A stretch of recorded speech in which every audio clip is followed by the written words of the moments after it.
అనుదిన నిత్య జీవపు మాటలు. దేవుని నామానికి మహిమ కలుగునుగాక. దేవుని వాక్యాన్ని చదువుకుందాము.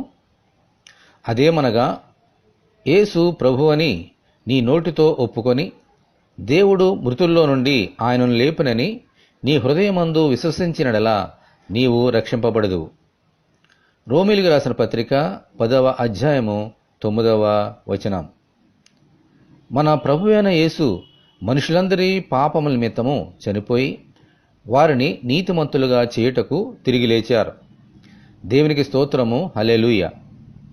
అయితే యేసు ప్రభువు మృతుల్లో నుండి లేచాడని అందరూ నమ్మడం లేదు. శిలువ మీద ద్రాక్షారసము త్రాగి మత్తులోకి వెళ్ళిపోయాడు అని కొందరు, స్పృహ కోల్పోయాడని కొందరు, శిష్యులు ఆయనను ఎత్తుకొని పోయారని కొందరు, ఇలా అనేకమైన అభిప్రాయాలు కలిగి ఉన్నారు.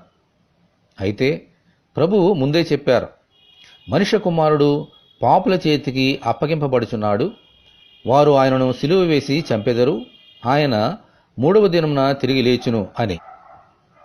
మనుషులు చెప్పిన మాటలు కాక దేవుని మాటలను నమ్మాలి.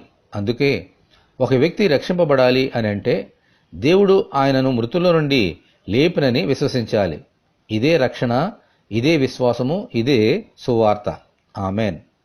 ప్రభువా, ప్రతి మనుషుడు మీరు చనిపోయి తిరిగి లేచారని నమ్మునట్లును రక్షణలోనికి వచ్చినట్లును అనుగ్రహించమని ప్రభువైన యేసుక్రీస్తు ద్వారా మనమందరము దేవుని ప్రార్థన చేసుకుందాము. ప్రభువా, మీకు వందనాలు తండ్రి. పాపులమైన మమ్మల్ని ప్రేమించి ఈ లోకంలోకి వచ్చి మా కొరకు, మా దోషము కొరకు మీరు చనిపోయారు, సమాధి చేయబడ్డారు, తిరిగి లేచున్నారు. అయితే ప్రభువా, ఈ లోకంలో అందరూ ఈ మాటను నమ్మడం లేదు. మేమైతే ప్రభువా మా గురించి చనిపోయి సమాధి చేయబడి తిరిగి లేచున్నారని మేము నమ్మి మీరు అనుగురించే ఉచితమైన రక్షణను మేము పొందుకొని మీ రాజ్యంలో వచ్చినట్లుగా మీ కృప మాకు అనుగ్రహించండి.